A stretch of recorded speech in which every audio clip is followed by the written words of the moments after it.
Looking back, I can still picture that fall in 2004, the streets in Fairfield lined with orange leaves, the air sharp with the smell of rain, and me, 19 years old, trying to hold my life together. My parents had split the year before, their divorce dragging through the house like a storm, scattering pieces of me and my younger brother with it. I had just started my freshman year at the community college, taking extra hours at a diner and babysitting on weekends to save enough for tuition. That's how I ended up at the Ellisons' house. They were new to town, a wealthy couple with 2 boys, Ethan and Adam. Their colonial home sat at the edge of a quiet street, its white paint fresh, but the bones of the house still creaked and groaned with age. The upstairs hallway was long and narrow, with wallpaper that seemed to sag in places, as if hiding something behind it. The boys were polite enough but quiet in a way that made me feel like I was missing part of the conversation. They whispered to each other when they thought I wasn't listening. Their parents left in a rush, handing me emergency numbers and a reminder they'd be back around midnight. That night I thought of my brother. Years before, he had been a sleepwalker. I used to wake in the middle of the night and find him standing in the hallway, his eyes open but unfocused, mumbling things that didn't sound like him. He grew out of it eventually, but I never forgot those nights. The way my chest tightened when I realized he wasn't fully there. Babysitting had always brought that memory back, but never as much as it did in that house. It started out like any other babysitting job. We ate cookies, the boys brushed their teeth, and I tucked them into bed by 9. I checked the locks twice, settled on the couch with my psychology textbook, and tried to let the sound of rain tapping against the windows calm me. Around 10:30, I heard it, the shuffle of bare feet upstairs. I set my book aside and climbed the stairs, already rehearsing the usual routine of shepherding a half-asleep kid back to bed. But when I reached the hallway, I froze. Ethan was standing barefoot at the far end, his back to me, rocking slightly on his heels. His eyes were open, staring at the wall, but there was nothing in them. His fingertips tapped against the wallpaper, slow, steady, rhythmic. It echoed strangely in the tight hallway. "Ethan," I whispered, afraid of startling him. No reaction. Just that tapping, almost like he was knocking on something. I swallowed hard, remembering my brother, and placed my hand on his shoulder. He was limp, pliant, his body moving with mine as I steered him back to bed. I sat beside him until his breathing evened out. My heart was still racing when I stood to leave, but before I could pull the door closed, Adam stirred. His small voice mumbled through half-sleep. "Don't let him talk to the mirror." I froze, every hair on my arms lifting. "What mirror, buddy?" I asked, keeping my voice light. But he had already rolled over, his face pressed into the pillow. I backed out of the room, my chest tight. There were no mirrors in the hallway. None. The house grew quiet again, but I couldn't shake Adam's words. I sat in the living room with the TV on low just for background noise. By 11:15, the sound returned, louder this time. 2 sets of taps, in sync. I hurried upstairs and my stomach dropped. Both boys were standing in the hallway now, side by side, palms flat against the wallpaper, their foreheads nearly touching it. Their little bodies swayed with the rhythm of their tapping, like they were listening for something on the other side. "Hey guys," I whispered, my voice trembling. "Time for bed, remember?" When I touched Adam's shoulder, he turned just enough for me to see his eyes, open but distant, and whispered in a flat, unfamiliar voice, "He's still inside. He wants out." My knees almost gave out. My first instinct was to run, but I forced myself to pull them both gently away, murmuring their names, trying to sound calm even as my heart thundered. They came easily, pliant as dolls, back into their beds. I sat between them until they were asleep again, watching the rain streak down the window, whispering prayers I hadn't said in years. I didn't know if this was sleepwalking, imagination, or something worse.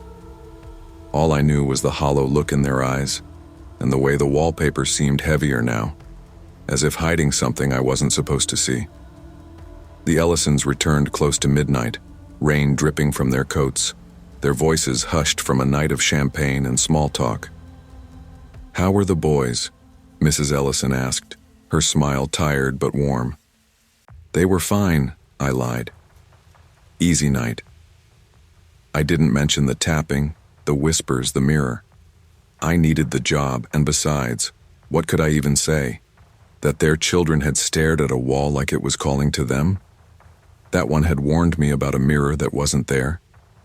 No one would believe it. I walked home in the rain, hugging my coat tight, and told myself I was overreacting. Just kids, just dreams, just sleepwalking. But deep down, I knew it wasn't.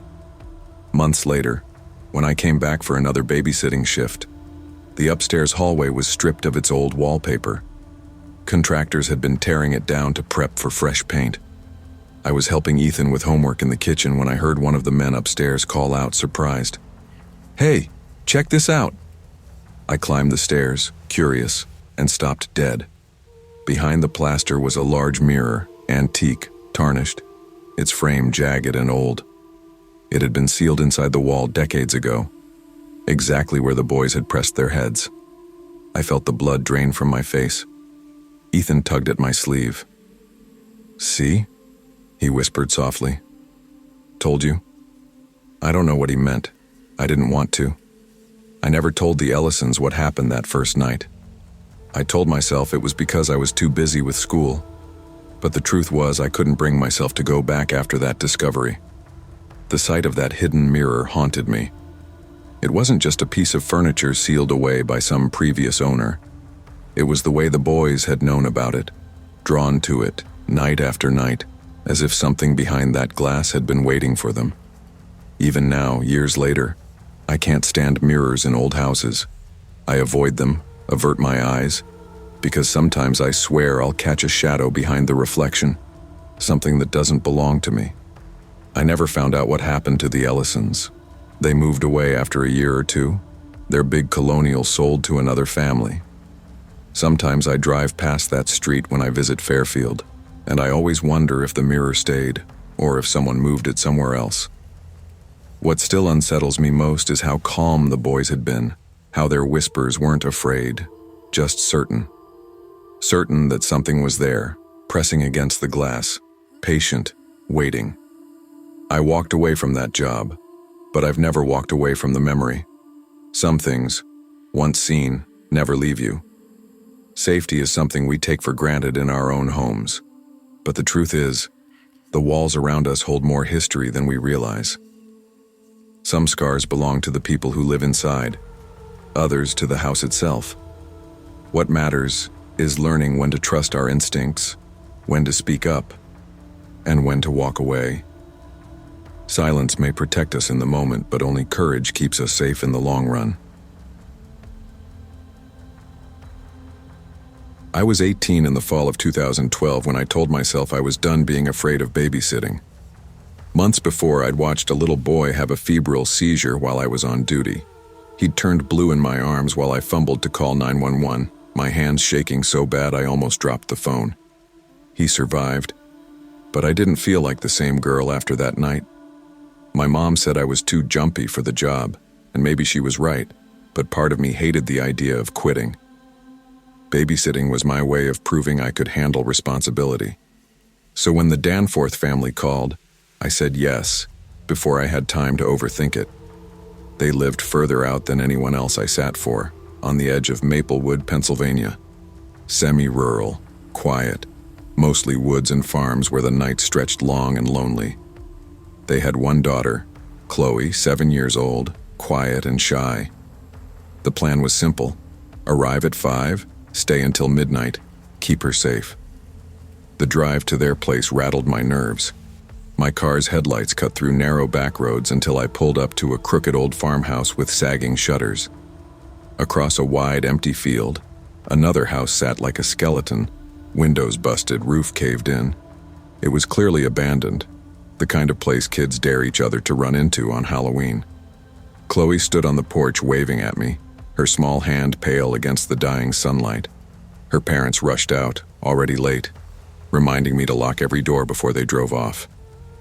The moment their taillights vanished down the road, the house seemed to sigh, settling into a silence that made my skin crawl. Inside, the Danforths' house smelled faintly of dust and wood polish. The floorboards complained with every step I took. Chloe ate her macaroni in silence, her little hand clutching a pencil as she drew a cat on scrap paper at the table. She didn't speak unless I asked her a question. "You like art?" I asked. She gave a tiny nod, eyes not leaving the page. At 7:30, I tucked her into bed. A soft glow from her nightlight painted the walls with butterflies. "Good night, Chloe," I whispered. She smiled faintly and rolled over, hugging a stuffed rabbit. Downstairs, I reheated leftovers from the fridge and scrolled my phone. For a while, the only sounds were the hum of the refrigerator and the wind sighing through the old frame. Then, at 8:15, I froze. Faint piano music. Slow, halting, like someone practicing scales. I stood up, heart pounding. The sound wasn't inside the house. It floated from somewhere across the field. My eyes snapped toward the abandoned home. No lights, no car, nothing but broken windows. Yet the music trickled faintly through the dark, note after note, deliberate and steady. I stepped onto the porch and strained my ears. The hair on the back of my neck lifted. My rational brain told me it could be someone with a radio or maybe an old player still running, but my gut whispered no. I bolted back inside and locked the door, double-checking each latch twice. By 9, I'd almost convinced myself I imagined it. I sat on the couch, earbuds in, trying to drown out the unease. That's when I heard soft footsteps on the stairs. Chloe stood there in her pajamas, eyes wide and sleepy. "Can you tell him to stop?" she whispered. My throat tightened. "Tell who?" "The man at the piano. He keeps playing that same song." Her voice was flat, too matter-of-fact for a child. I forced a smile, trying not to scare her. "Sweetheart, there's no man. You must have dreamed it." "No," she said firmly. "Sometimes he watches from the window, too." I tucked her back into bed, brushing her hair back as she clutched her rabbit tighter. "Just go to sleep," I whispered, though the words felt hollow. Back downstairs, I perched on the couch, every sound amplified. The house creaked, the wind rattled, and that silence pressed so heavy I could barely breathe. I kept glancing toward the window, half expecting a shadowed face staring back at me. At 10, the piano stopped.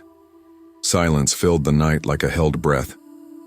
For a moment, I almost felt relief, until the knocking started. Not at the front door. From the side of the house. 3 slow knocks, deliberate, just below the kitchen window.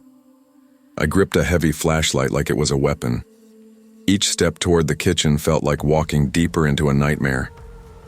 The knocks stopped as soon as I reached the door.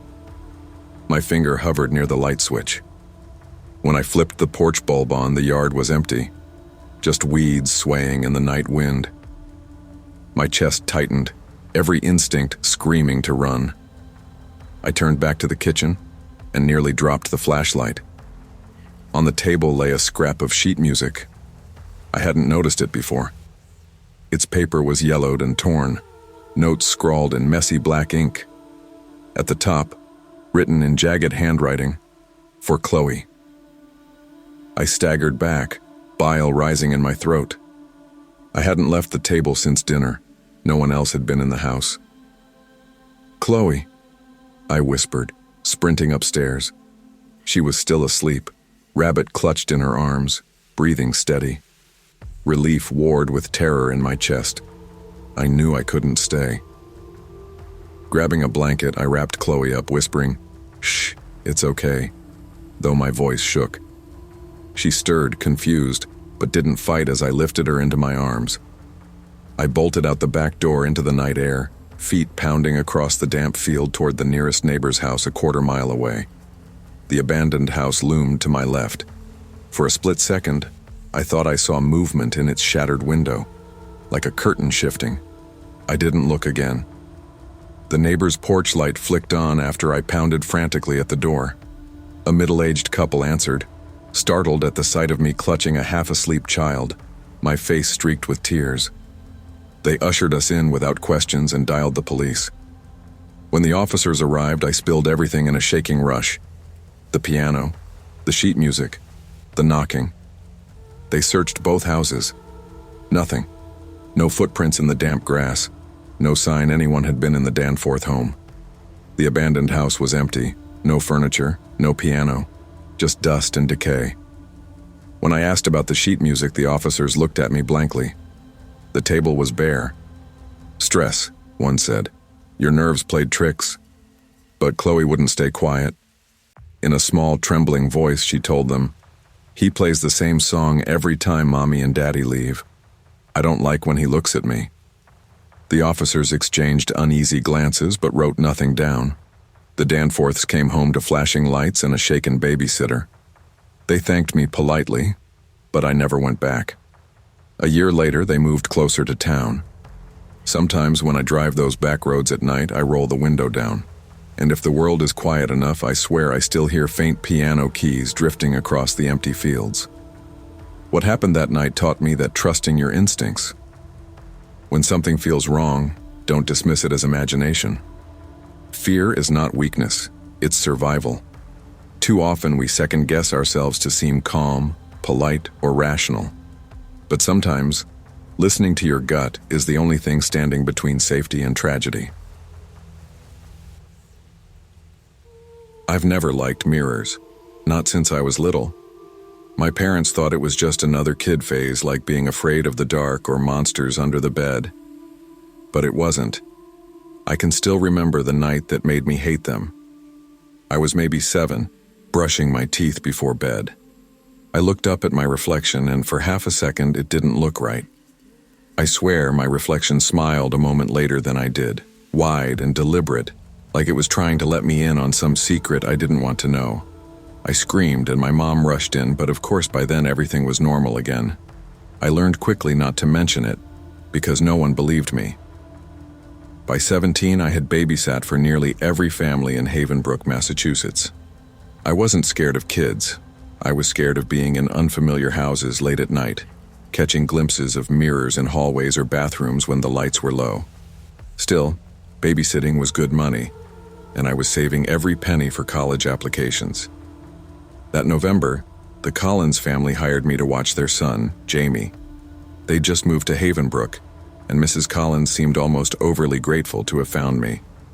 Jamie was 9, polite but quiet, the kind of kid who kept his head down in school. Mrs. Collins told me he had finally made a friend at his new school, a boy named Derek. "A little odd, but harmless," she said, almost with relief. She was glad her son wasn't so isolated anymore. That Saturday evening, the parents left for a late dinner, planning to be back around midnight. Jamie and I settled into an easy rhythm. He dumped out a bucket of Legos on the living room carpet, and I sat nearby with my biology notes spread across my lap. It was simple, easy money. At 8 o'clock, I told him to brush his teeth. He nodded, padded up the stairs, and I heard the bathroom door click. 10 minutes passed, then 15. Finally, I sighed and went to check. Jamie stood in front of the bathroom mirror. The light above him flickered, humming faintly. His hand was pressed flat to the glass, lips moving in a whisper I couldn't quite make out. "Jamie?" I asked gently. He jumped, spinning to face me. "Sorry," he mumbled. "Derek was showing me something." "Derek's not here," I reminded him. He frowned. "He said he can come over whenever he wants." A chill crawled down my spine. I tried to brush it off as kid talk, but I couldn't shake the way Jamie had looked when he said it. Too serious, too certain. I told him it was time for bed. He obeyed without protest, slipping under the covers and clutching his stuffed dinosaur like a lifeline. I read him a short story until his eyes drooped shut. By 9:15, I was back downstairs. The Collins house was cozy, filled with mismatched lamps and family photos, but that night it felt different. Drafts crept through the old windows, carrying a chill that settled in my bones.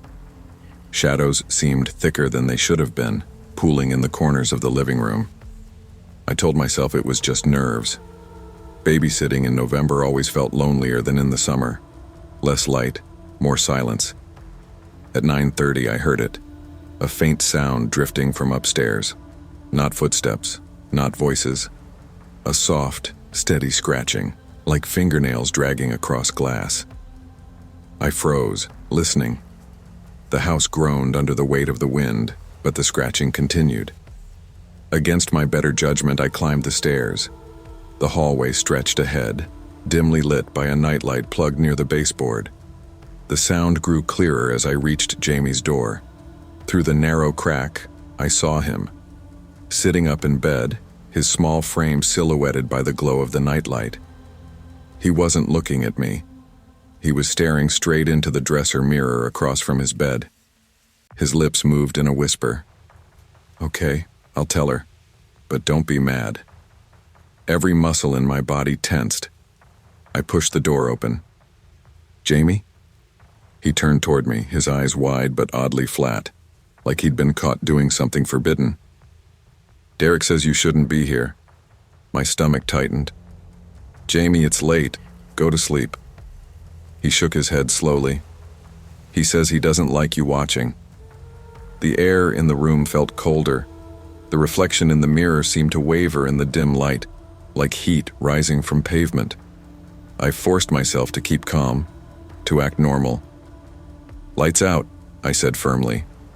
I pulled the covers up around him, shut the bedroom door, and practically ran back downstairs. But the unease stayed with me, heavier than before. I couldn't focus on studying after that.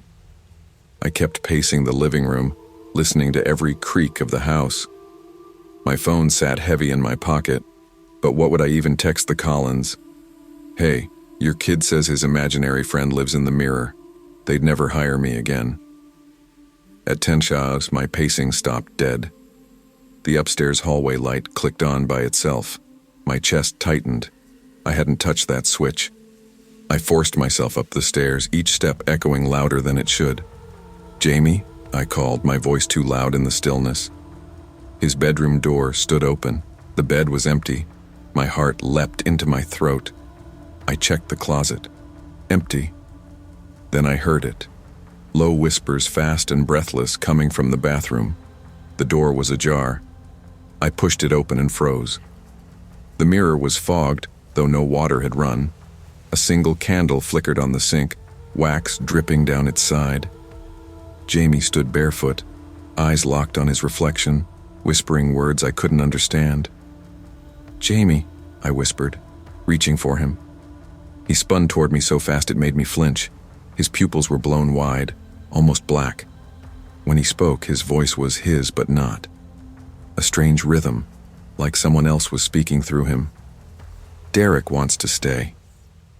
The candle flame stretched tall, then sputtered violently before going out, plunging us into darkness. I didn't think. I grabbed him by the shoulders and scooped him into my arms despite his protests. He kicked, yelling, but I held tight and carried him down the stairs 2 at a time. My breath came ragged, my heart pounding so loud it drowned out his words. In the living room, I locked the door, shut the curtains, and set him on the couch. He curled into himself, muttering, then finally fell into a restless half-sleep. I sat in the armchair across from him, wide awake, staring at the darkened hallway. Every so often I thought I heard a faint whisper from upstairs. The Collins came home just after midnight, their laughter fading when they saw my pale face and Jamie curled on the couch. I didn't tell them everything. I couldn't. I just said Jamie had a nightmare and needed comfort. Mrs. Collins thanked me, oblivious to how my hands still shook. When I left, the night air hit me sharp and cold. I couldn't shake the feeling that I'd just escaped something I couldn't name. 2 weeks later, Mrs. Collins called me. Her voice trembled through the line. Jamie had been expelled from school. He'd attacked another student at recess, punching him until teachers pulled him off. The whole time he screamed, "Derek made me." I gripped the phone tighter. Mrs. Collins said they were moving. No notice, no forwarding address. She sounded embarrassed, like she was apologizing for something she couldn't explain. After that, I never saw Jamie again. But the memories lingered. Nights when I babysat other kids, I started covering mirrors with towels.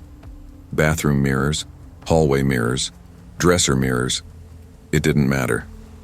I couldn't stand to see them uncovered after dark. Because sometimes, late at night, brushing my teeth, I'd catch something in the corner of my eye.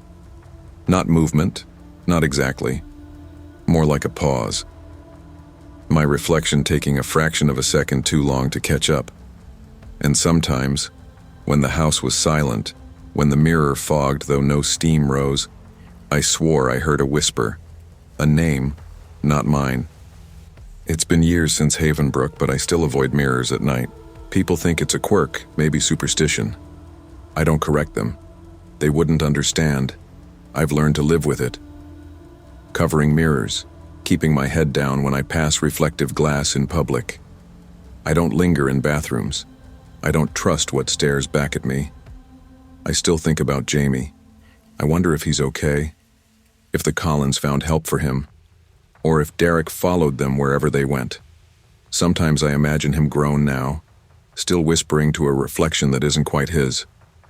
I wonder if he's afraid or if he gave in and let Derek stay. But what haunts me most is the warning Jamie gave me half asleep that night. His small voice, trembling and certain as he mumbled on the couch. He said you shouldn't tell anyone, or he'll come to your mirror too. I told myself it was just a nightmare, just a kid caught up in his imagination. But deep down, I knew better.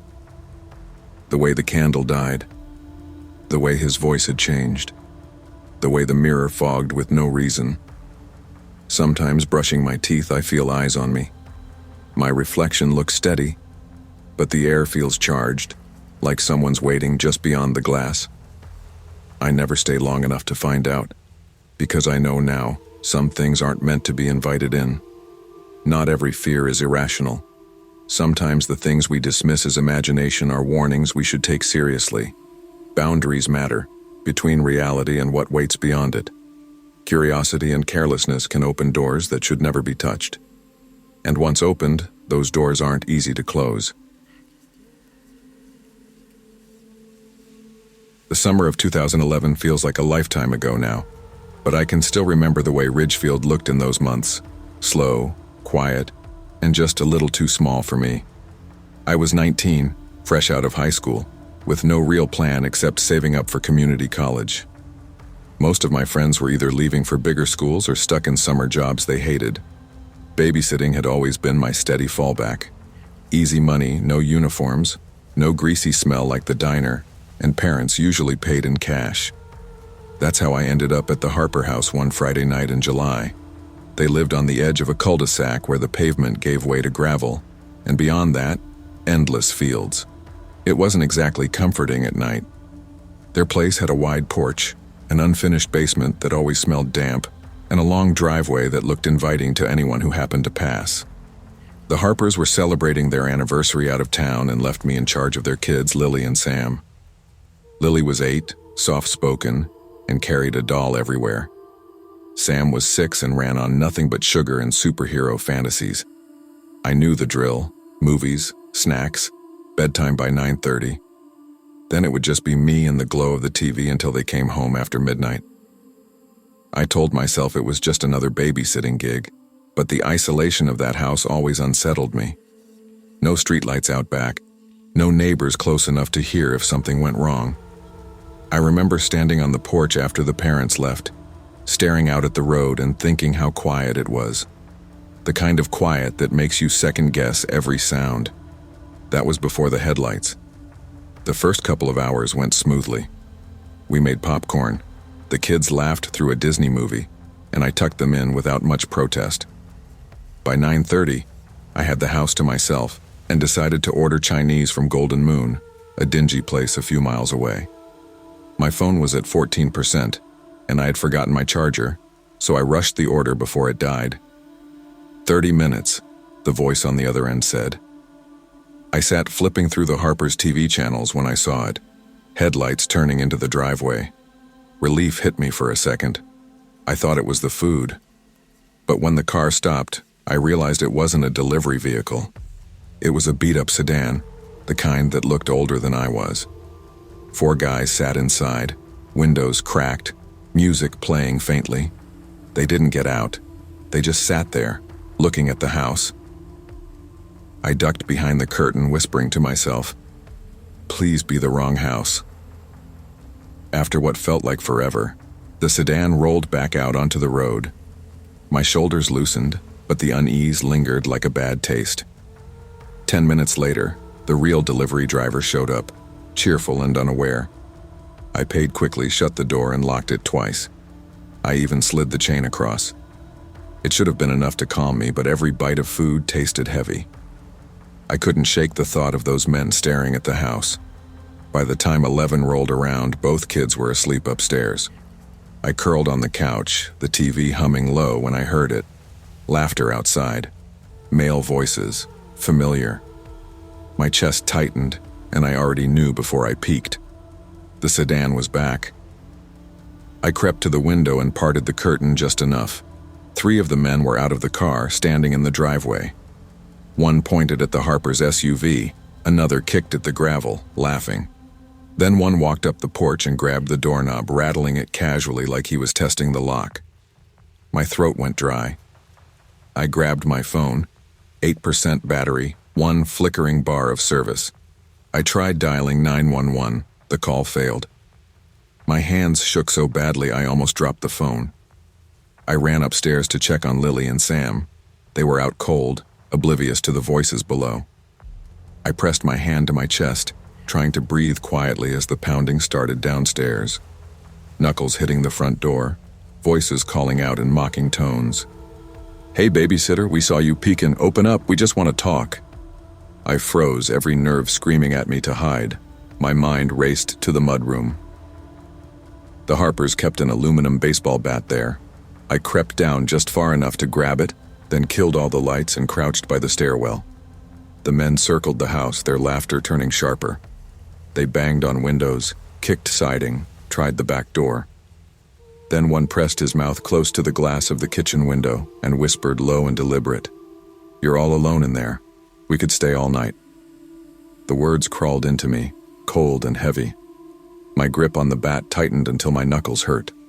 Something inside me shifted. Fear curdled into something sharper. Anger, desperation, I don't know. I couldn't let them keep circling the house with the kids asleep upstairs. I rummaged through the coat closet, my heart hammering, and found 2 things. An old rubber werewolf mask from Halloween and a long iron fireplace poker. It was ridiculous, but I was running out of options. I slipped on the mask, gripped the poker like a weapon, and moved quietly through the kitchen. The back door creaked as I unlocked it, the night air rushing against my face. I stepped barefoot onto the grass, cool and damp, and circled around the side of the house. The 3 men were on the porch, arguing in low voices. The 4th stayed in the car with the engine running. I took a breath, let the adrenaline carry me, and sprinted toward them. I swung the poker through the air and let out the loudest, most guttural howl I could manage, like something inhuman. The reaction was instant. They spun around, their eyes wide, faces pale in the porch light. One tripped over the steps, another screamed outright. I kept charging, swinging the poker and growling, and they bolted like terrified kids. They scrambled into the car, yelling, "Go, go, go!" The sedan fishtailed down the gravel and disappeared into the night, their laughter replaced by panic. I stood in the yard, chest heaving, mask hot against my skin. My whole body shook as the adrenaline faded. Then I ripped the mask off and stumbled back inside, locking the door and pressing my back against it. The house fell silent again. Too silent. I sat in the living room with the poker across my lap, the mask tossed on the floor, and waited. Every creak in the house made me jolt. I kept expecting the sedan's headlights to return, but the night stretched on, empty and still. At 2 a.m., the Harpers came home. Their voices were soft and cheerful, their coats damp with night air. I plastered on a smile and told them everything was fine. I couldn't bring myself to explain the truth. How could I? They would never leave me alone with their kids again. The next morning, though, I told my older brother. His face hardened and he didn't laugh it off. That same day, he installed motion sensor floodlights around the Harper house and handed me his old can of pepper spray. I babysat there a few more times after that, but something in me had changed. I didn't peek through curtains anymore when I heard noises outside. I turned off the lights and waited in silence. I learned the difference between curiosity and survival. It's been years since that night, but sometimes when I'm alone babysitting in another house, I swear I hear it again. That low laughter in the driveway, that whisper at the window. And every time it reminds me of how close things came to ending differently. Fear will always try to corner you, but how you respond determines whether you're its victim or its match. Trusting your instincts, staying calm under pressure, and protecting the vulnerable isn't about being fearless. It's about acting despite the fear. Sometimes survival means calling for help. Sometimes it means finding the courage to fight back in ways no one would expect. I was 20 that summer, broke, tired, and desperate to scrape together enough money for nursing school. Babysitting wasn't glamorous, but it was steady work, and in my suburb of Brookhaven, Georgia, I had built a decent reputation. Parents trusted me. They said I had patience, especially with kids who didn't listen to anyone else. It was an escape, too. My parents had divorced the year before, and our house was thick with silence and bitterness. Babysitting kept me out of it. The Reynolds family lived in a townhouse near a golf course. It was clean, bright, with soft carpets and the smell of lemon cleaner always hanging in the air. Their kids, Micah, 10, sensitive and shy, and June, 7, loud but sweet, were exhausting but good-hearted. I liked them. The Reynolds paid me well, and the place felt safe. Or at least it should have. On my first day, Mrs. Reynolds gave me a warning as casually as if she were pointing out the Wi-Fi password. "Don't let Trisha in," she said. "She lives downstairs with her dad. If she shows up, just say no, firmly, and call me." I must have looked confused because she added, "She's troubled, addictions, arrests, that sort of thing. She's tried to manipulate Micah before. I don't want her near the kids." I nodded, but inside I brushed it off as neighborhood gossip. Every community had that family people whispered about. I told myself not to judge. The first time I met Trisha, I was walking the kids to the pool. She appeared at the bottom of the stairs, thin, stringy blonde hair plastered to her face, with a smile too wide to be comforting. "Hey, sweetie," she said, voice syrupy. "Can you give me a ride to the gas station? 10 minutes, that's all." I froze. Micah tugged at my arm. June's hand clutched mine tight. "I can't," I muttered, trying to keep my voice polite. Her smile twitched, then cracked into a glare so sharp it cut through me. "Guess you're too good for me, huh?" I hurried past, heart pounding harder than I wanted to admit. Over the next 2 weeks, Trisha was everywhere. Some days she lurked at the bottom of the stairs, others she'd catch me in the parking lot. Always with that off-kilter smile, always asking for something small. Snacks, a couple dollars a ride. Once, as I ushered the kids inside, I heard her whisper through the railing, "Micah, come down here, I've got something fun for you." Micah's face went pale. I yanked the door shut and locked it, pretending to be braver than I felt. Each encounter left me rattled. Still, I kept telling myself it was just uncomfortable, not dangerous. Mrs. Reynolds' warning echoed in my mind, though. Don't let her in. Then came the storm. That Friday night, the Reynolds had a wedding, and I was left with the kids. The rain started around 9, heavy and relentless, rattling the windows and filling the air with that damp, metallic smell.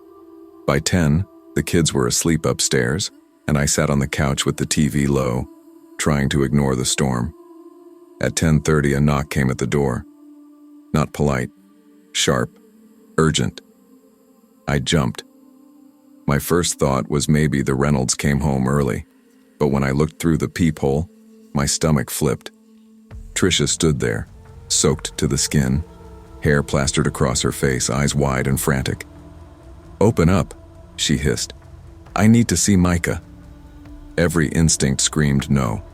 My voice shook, but I made it firm. "You need to leave. You're not allowed in here." Her smile was gone. She slammed her fist against the door. "Don't lie to me. I know he's here. He owes me. Just let me talk to him." I stepped back, pulse pounding. The pounding grew louder, harder, shaking the frame.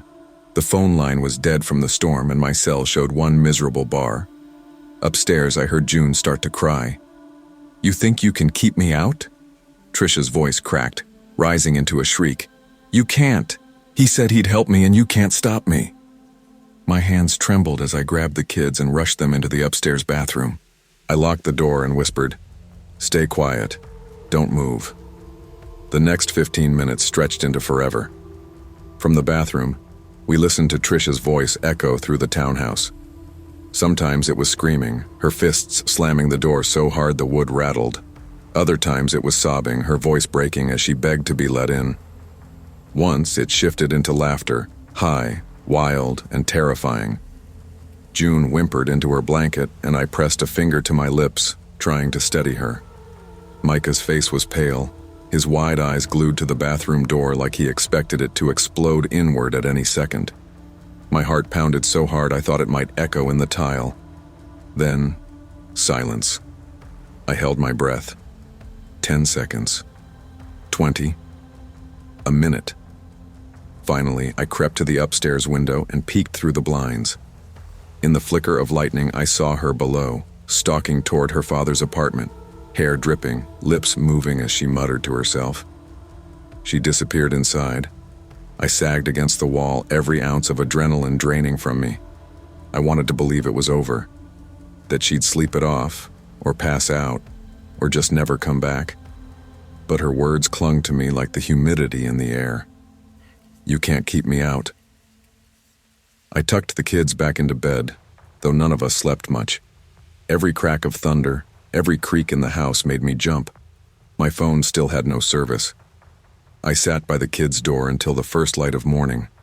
At dawn, the Reynolds headlights swept across the driveway. They came rushing inside, soaked from the storm but smiling, asking how the night had gone. I opened my mouth to explain, but the wail of sirens cut through the air. Within minutes, police cars swarmed the complex, red and blue lights flashing across the wet pavement. The officer's knock on the door made my stomach drop. His face was serious. "Have you seen Trisha tonight?" I nodded, voice unsteady. "She was here. She tried to get in." His jaw tightened. "Her father was found dead this morning, shot with a crossbow." The words didn't make sense at first. Dead? A crossbow? I shook my head, trying to grasp it. Micah, still in his pajamas, whispered, "Mom, didn't my crossbow go missing a few weeks ago?" Mrs. Reynolds turned sharply. "What? You lost it?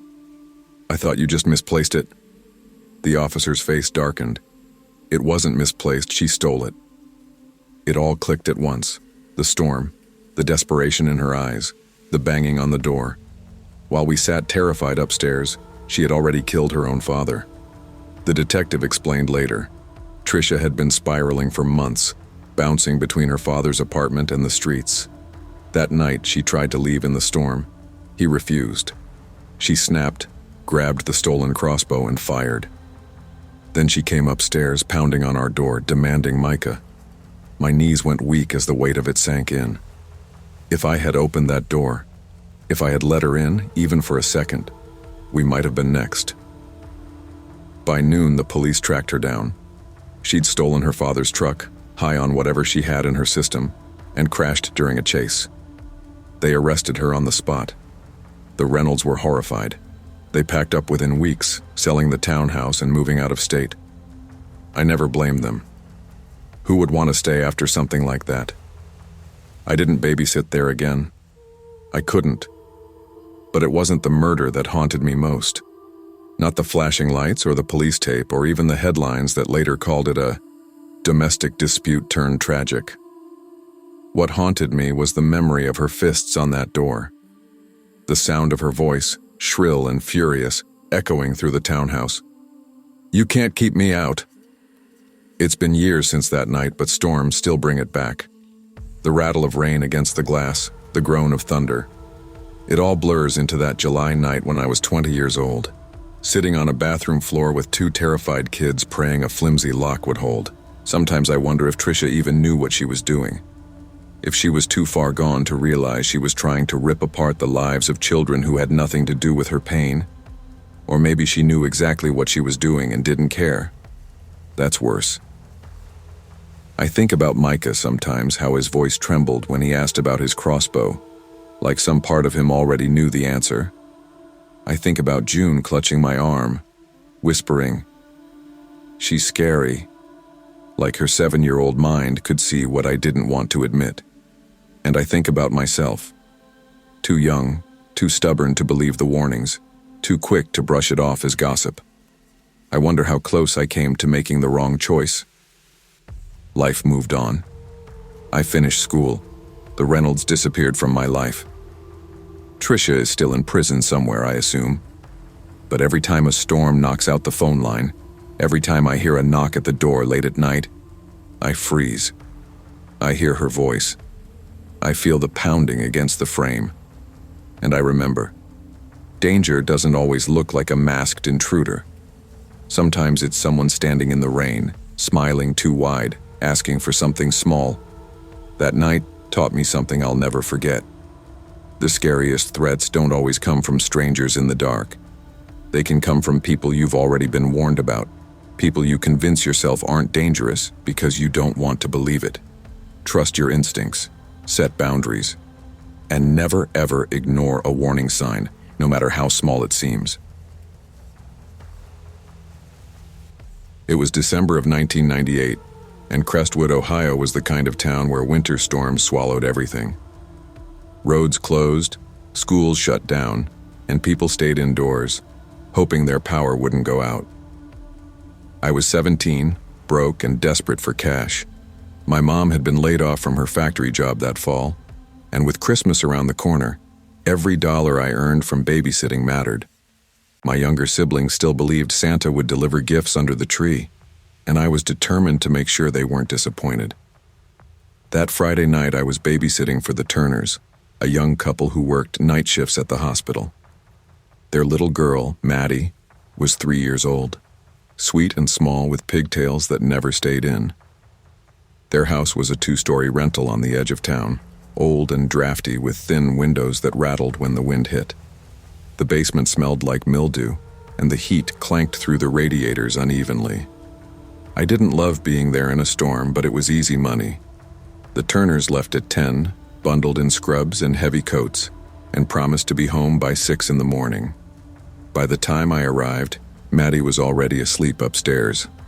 The house was quiet, except for the storm hurling itself against the siding. I settled on the couch with my algebra book, cleaned up the kitchen, and checked on Maddie twice before midnight.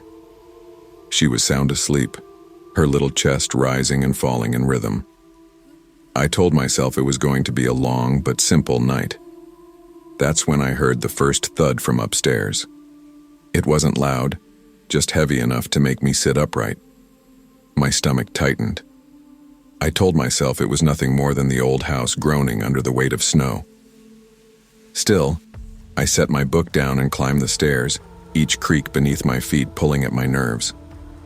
Maddie was still asleep when I peeked in. Her toys were untouched, her blankets wrapped snugly around her. But the hallway was darker than I remembered, the shadows shifting with the wind. I told myself it was just the storm. I wanted to believe that. By 1 in the morning, I had dozed off lightly on the couch. The radiator clicked, the storm whined, and I must have slipped into half-sleep. What woke me wasn't thunder. It was tapping, slow, steady, and deliberate, from the upstairs hallway. I sat frozen, listening. The storm had no rhythm. This sound did. It was like fingers against wood, spaced out in an intentional beat. I grabbed the flashlight I'd left on the table and climbed the stairs again, whispering, "Maddie?" At first, the hall looked empty. Then my light caught something near the linen closet at the far end. The wallpaper was damp, streaked in narrow lines, as if water had seeped through. But the marks weren't random. They were shaped like footprints, small, wet imprints leading halfway down the hall, then stopping. My breath caught in my throat. There was no snow upstairs, no water. I whispered again, "Hello?" My voice cracked. The only sound was the storm rattling the windows. I forced myself to step forward, my light shaking across the hall. That's when I noticed something taped to the linen closet door. A plain white envelope, edges slightly damp. My hands trembled as I peeled it off and opened it. Inside were 3 Polaroids. My heart nearly stopped. The first showed me wiping down the kitchen counters earlier. The second caught me halfway up the staircase, Maddie's bedroom door in view. The third, my chest tightened, was me on the couch, mid-yawn, the photo taken from just a few feet away. I almost dropped the envelope. My knees wanted to give out, but I forced myself to stand. Someone had been inside, watching me, photographing me. I spun around, shining the light down the hallway, then into Maddie's room. She was still sleeping, untouched. My voice shook as I whispered, "Oh my God." The storm howled outside, but inside the house it was worse. It was silence. A silence that told me I wasn't alone. I shut Maddie's door softly, slid the lock into place and pressed my back against it. My hands were still clutching the Polaroids, the glossy paper damp with sweat. Every instinct told me to run, but how? The driveway was buried in snow. The wind was howling so loud I doubted I'd make it far with a sleeping child in my arms. I spotted the landline on the nightstand. I grabbed it, dialed 911, and pressed the receiver to my ear. Nothing. Just dead silence. The storm must have knocked the lines out. My cell phone was no better. 1 bar, flickering, then gone. My chest tightened. I was cut off. I dragged a lamp over to the corner of Maddie's room and unplugged it, clutching it like a weapon. My heartbeat thundered so hard I thought it would wake her. I sat in the dark, whispering prayers I hadn't said since I was a kid myself. The house groaned, the storm screamed, and then, footsteps. They came from downstairs. Slow, deliberate. A weight that moved across the living room floorboards. My throat went dry. I pressed Maddie's blanket tighter around her and held my breath. A man's voice followed, low and tuneless. Humming. Not a song I recognized, just noise, like someone entertaining themselves. He dragged his feet across the floor, humming louder, then softer. I could picture him standing in the shadows below, smiling to himself, knowing I was frozen upstairs. The humming stopped. Silence again. I waited minutes that felt like hours, gripping the lamp so hard my arms ached. Finally, I dared to whisper, "Go away." My voice was barely audible, lost against the storm. But deep down, I knew he wasn't gone. Not yet. At some point, fear turned into resolve. I couldn't sit locked in that room until morning, not with Maddie in my care.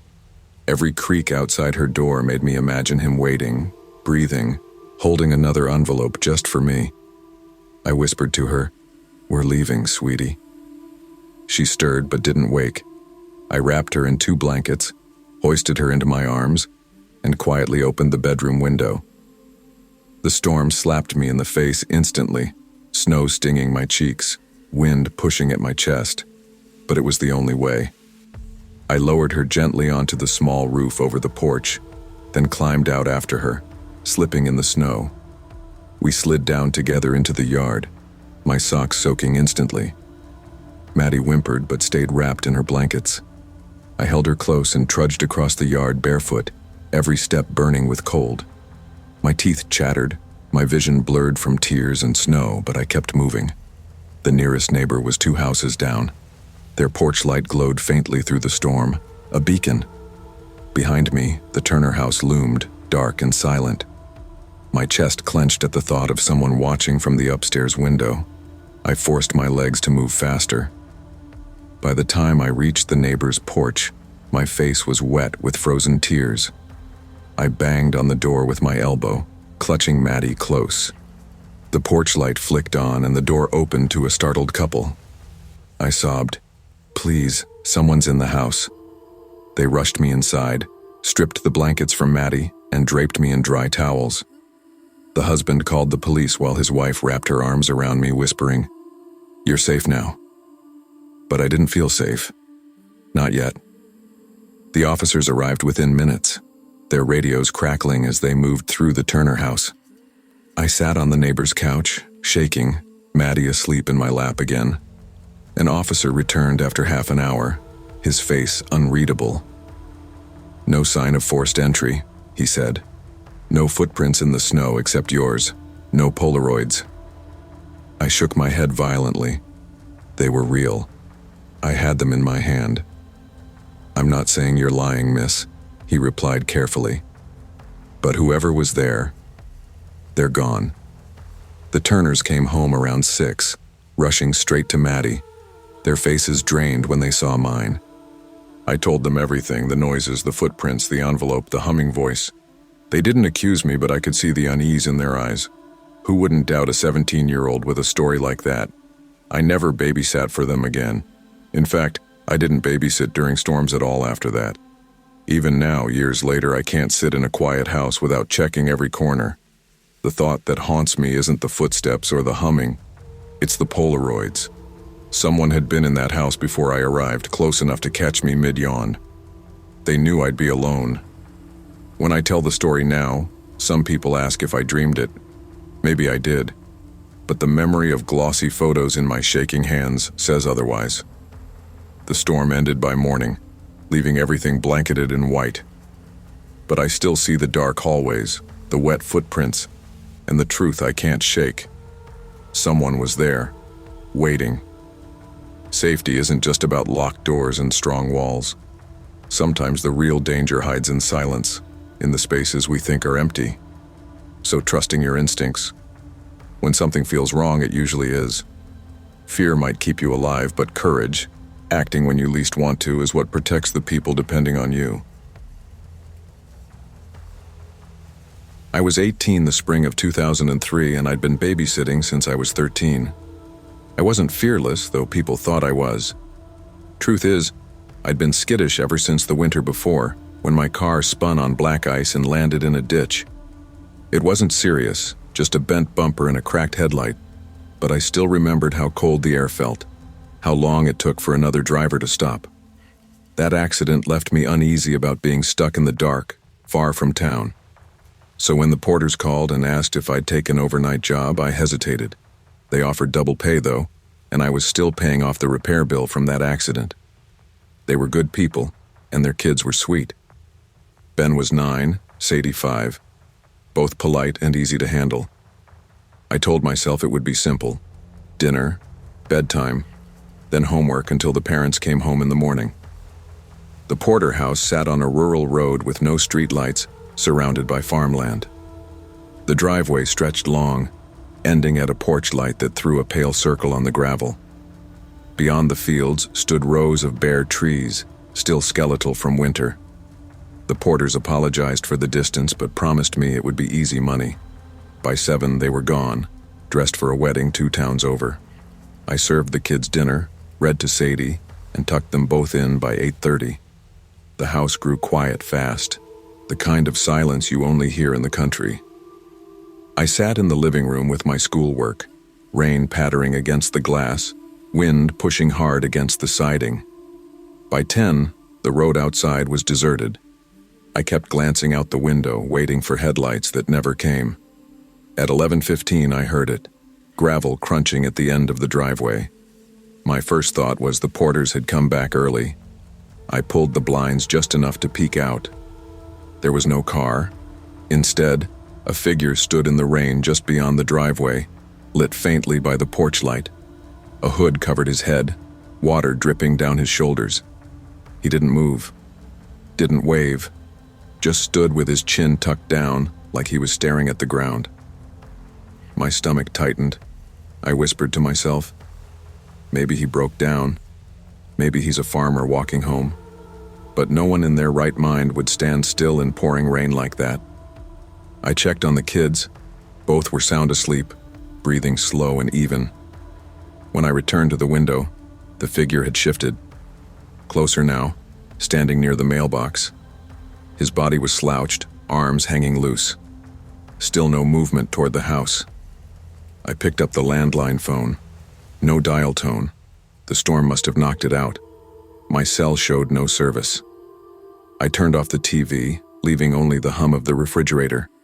The rain was coming harder now, mixed with distant thunder. Every few minutes, I checked the window again. The figure hadn't left. If anything, he was moving closer in small, deliberate steps.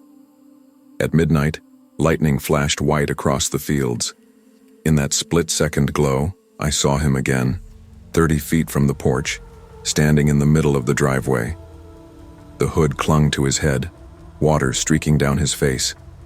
His eyes were fixed on the house, but he didn't knock, didn't speak, just stood there like he belonged to the storm. I shut off every light in the house, heart pounding so hard I could feel it in my throat. The kids stirred upstairs but didn't wake. I slid down beside the stairwell with the old fireplace poker clutched in both hands. I told myself if he tried to come in, I'd be ready. The rain kept coming. Thunder rattled the walls. For a few minutes, I thought maybe he'd gone. Then came the sound, wet palms slapping against glass. I turned toward the living room window.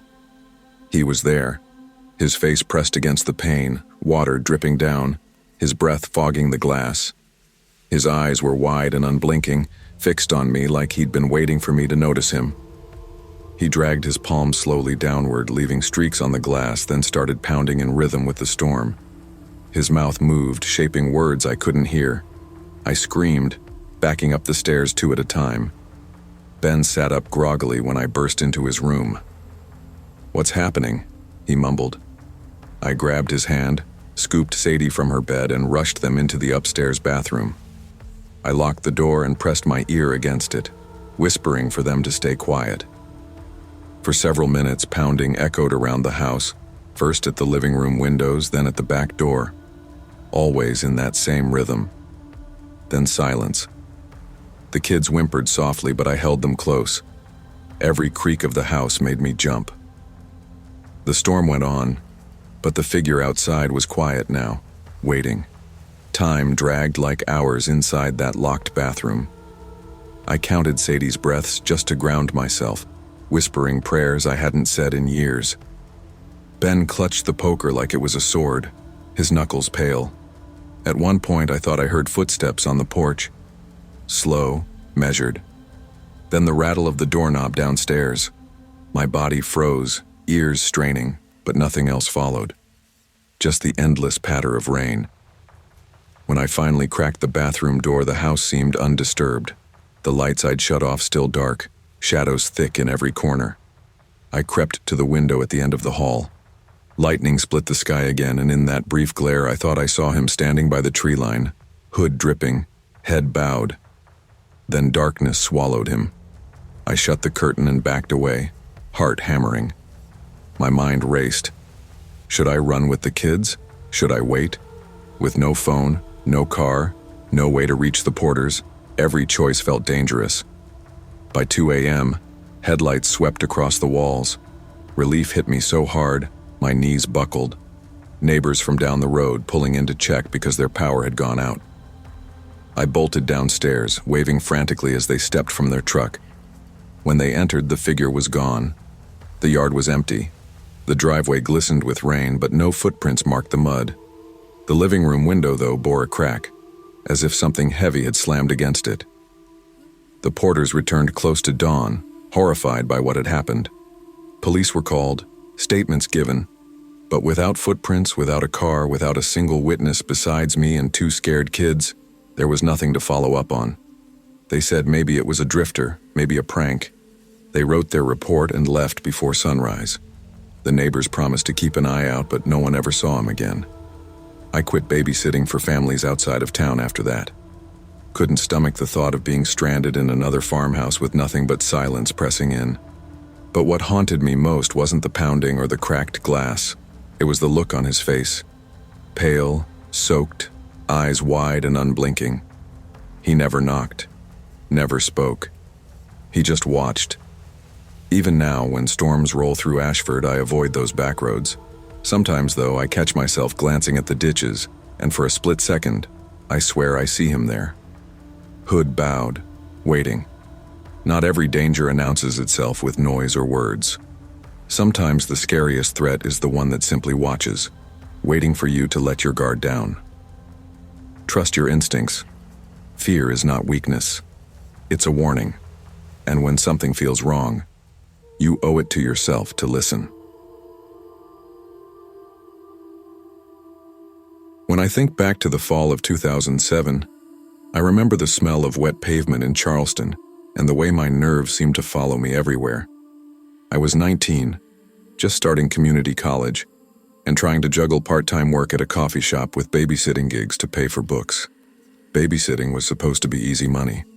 I told myself I was responsible, dependable, the kind of girl parents trusted. But I carried a quiet fear I never admitted to anyone, the fear of being trapped. It came from when I was 8 years old and some neighborhood kids locked me in a shed as a prank.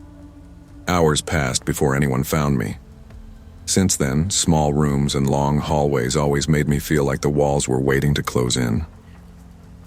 That October, I agreed to babysit for the Rileys.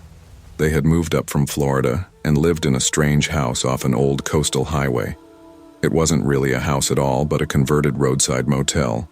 The siding was warped, the paint peeled, and out front a neon vacancy sign still buzzed and flickered like it was calling to travelers. Inside, the layout was odd, long hallways with rows of identical doors. It smelled faintly of mildew, and the carpets squished underfoot like they were never fully dry. The Rileys had one son, Oliver, 10 years old. He was quiet, polite, and seemed happiest bent over his sketchbook drawing monsters. They left at 7 that night, pressing $40 into my hand and promising to be back after 2. Oliver ate the mac and cheese I made, watched a cartoon, and went willingly to bed by 9. By 9:30, I was curled up on the couch with my homework. Rain began to fall steady against the windows and the neon sign outside hummed through the storm. I told myself it would be an easy night. Just me, the rain, and the quiet. But houses have a way of changing once you're alone inside them. Around 10:15, I caught something in the corner of my eye. Down the hallway, in the dim glow of a nightlight, I thought I saw someone sitting on the edge of the spare bedroom bed. My chest tightened. "Oliver?" I whispered. My voice felt swallowed by the long hallway.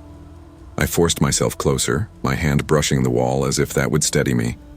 The figure seemed half in shadow, still and small, like someone waiting. When I flipped the light switch, the room snapped bright and empty. The bed was made neatly. The air smelled stale, like it hadn't been touched in years. I stood frozen for a moment before muttering to myself, "You're tired, Jess. Get a grip." Back on the couch, I tried to focus on my homework, but the buzzing of the neon sign seeped into the walls, flickering shapes across the ceiling. Every few minutes, I caught myself glancing toward the hall. The layout of the house reminded me too much of a place built for strangers, not for families. At 11, the footsteps came, faint but deliberate, moving along the walkway outside the windows. I held my breath, waiting to hear the front door rattle, but it never did. I peeked between the curtains, heart pounding. Nothing but rain on empty concrete. Then I heard whispering. I froze in the hall, pressing my ear to Oliver's door. He was asleep, breathing softly. The whispering came from the spare room. My hand shook as I turned the knob again. The room was dark, curtains shifting like someone had brushed past them, even though the window was sealed shut. My eyes landed on the black TV screen in the corner, its blank reflection catching the shape of someone standing behind me. I spun around. The room was empty, but I couldn't shake the feeling that someone was only a step out of sight, waiting for me to blink. By midnight, my nerves were shot. I sat with the TV on low for background noise and the Rileys' old baseball bat across my lap. The storm outside had thinned to a drizzle, but the buzzing neon light never let up, flickering against the glass. I kept telling myself that fear made you hear things. Fear filled in the blanks when your senses faltered. Then I heard them again, footsteps outside, heavier this time. They stopped right at the front door. I gripped the bat so hard my knuckles ached. My phone had 1 bar of service, flickering in and out.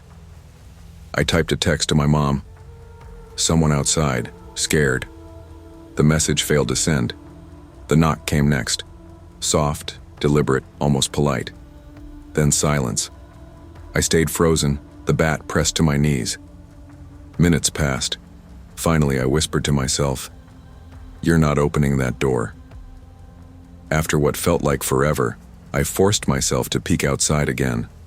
The walkway was empty. Rain dripped from the railing and the neon sign sputtered above the dark parking lot. Relief washed over me in a shaky breath until I turned back toward the living room. There, on the coffee table, was something that hadn't been there before. A single sheet of paper. I inched forward and picked it up with trembling fingers. It was a crayon drawing, childlike and messy. The picture showed me, standing at the window, looking out. My stomach flipped. I hadn't heard anyone come inside. I hadn't looked away for more than seconds. Yet here it was, waiting for me. I dropped it like it burned. My pulse thundered in my ears. Somewhere down the hall, a door creaked. I didn't move. I couldn't. I forced myself into Oliver's room and locked the door. He stirred when I came in, rubbing his eyes. "What's wrong?" he mumbled. I pressed a finger to my lips. "Go back to sleep, buddy. It's fine." My voice shook. I dragged a chair under the knob, the bat leaning against the wall within reach. The crayon drawing lay heavy in my mind, the colors smeared like a taunt. Whoever had drawn it had been close enough to see me, close enough to slip inside without a sound. I sat in the dark, listening to the storm taper off. The house settled, groaned, then quieted. That quiet was worse than the noise. At 2:30, just when I thought maybe my imagination had taken me too far, I heard it again. Footsteps, but this time inside.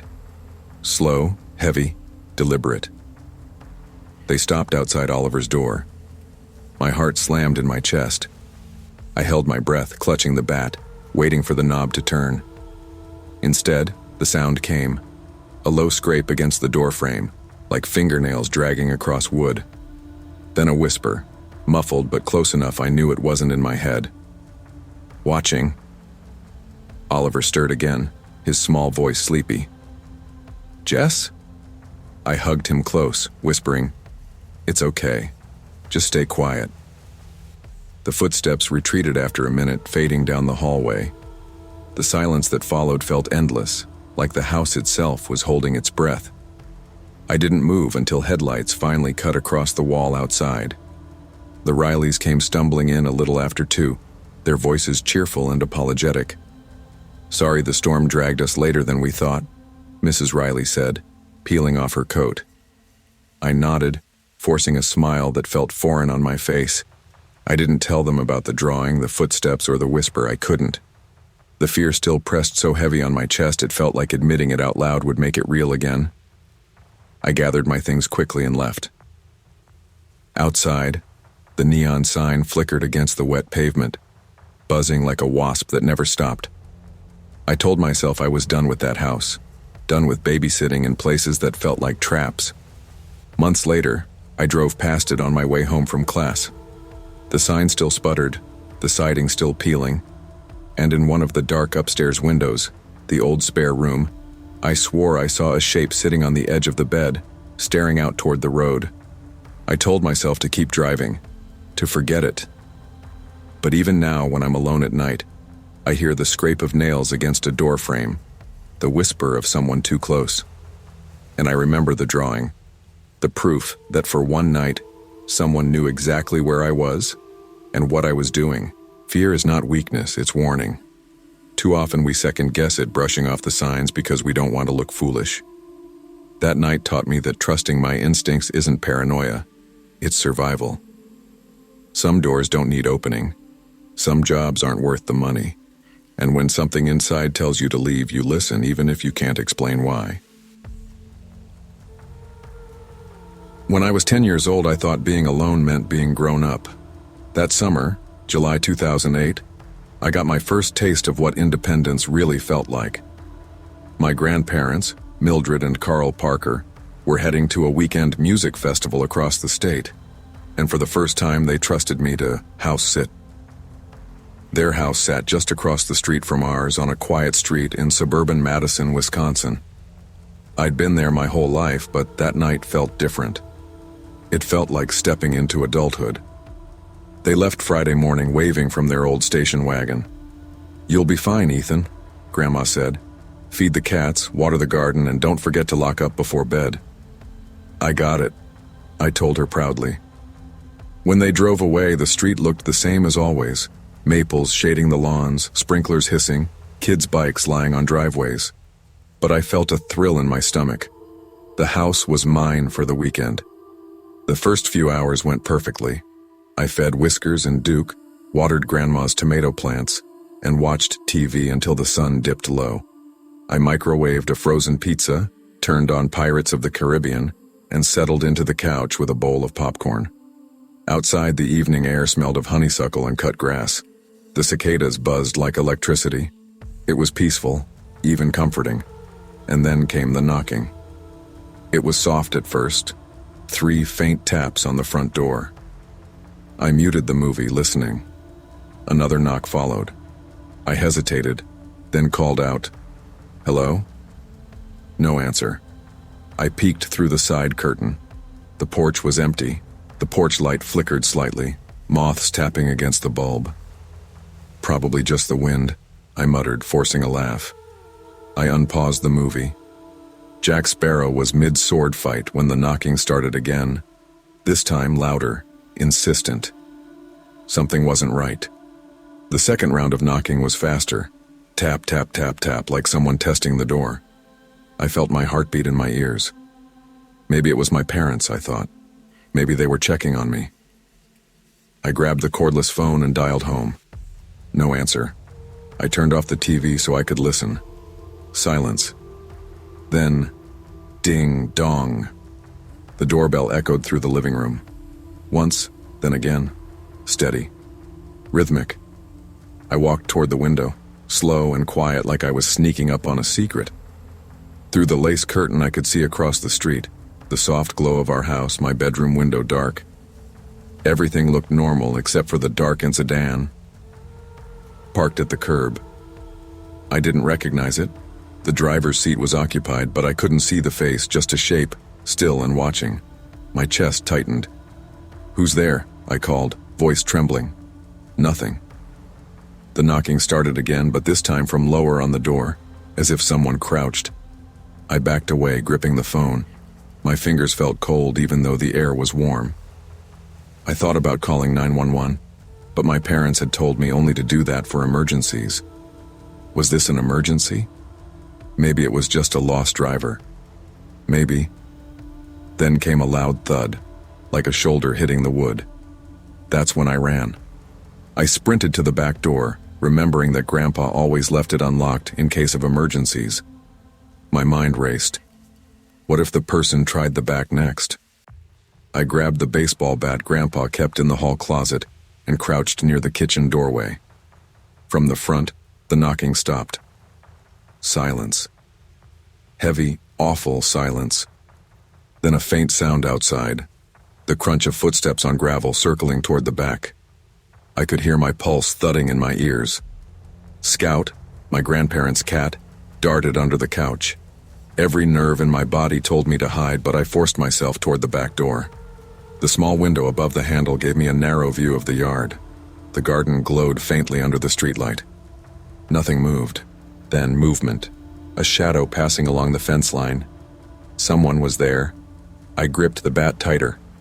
"Go away," I shouted, voice cracking. "I'm calling the police." Silence again.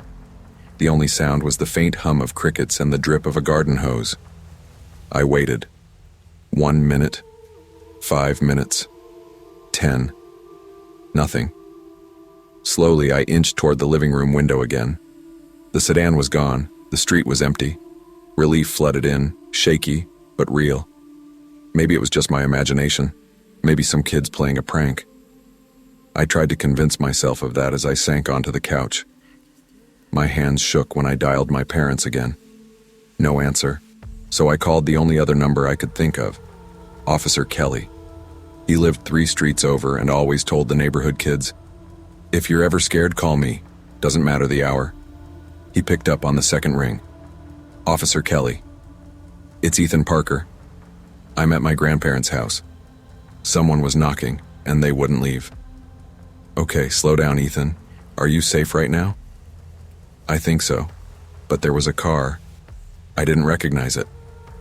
He told me to lock every door and stay put. He'd send a patrol. I did what he said, checking every latch twice. Then I sat in the hallway, the bat across my knees, listening to the house breathe. Every creak, every hum of the refrigerator sounding like footsteps. When the flashing red and blue lights finally swept across the walls, I nearly cried. 2 officers, Kelly and another man, walked the property with flashlights. I stood in the doorway trying not to cry. "You did the right thing," Kelly said. "No sign of anyone now. Probably just someone lost." "But they were knocking, and there was a car," I insisted. "We'll check it out." They circled the block. No sedan, no footprints beyond mine in the flower beds. It was as if the visitor had vanished into thin air. "Sometimes kids play pranks," Kelly said gently, "or a delivery driver gets confused. You did good locking up." "Okay," I whispered, though I didn't believe it. He left his card on the counter. "If anything else happens, you call me right away." After they left, I kept every light on. The cats paced restlessly. I stayed awake until dawn, jumping at shadows, sure I'd hear another knock. When the sun finally came up, I crept to the window. The street looked perfectly normal. Neighbors jogging, sprinklers watering lawns, birds chirping like nothing had ever happened. But I knew something had. My grandparents came home the next morning, arms full of souvenirs, smiling and unaware. I didn't tell them everything, just that someone knocked late at night and scared me. Grandma scolded herself for leaving the back door unlocked. Grandpa laughed it off.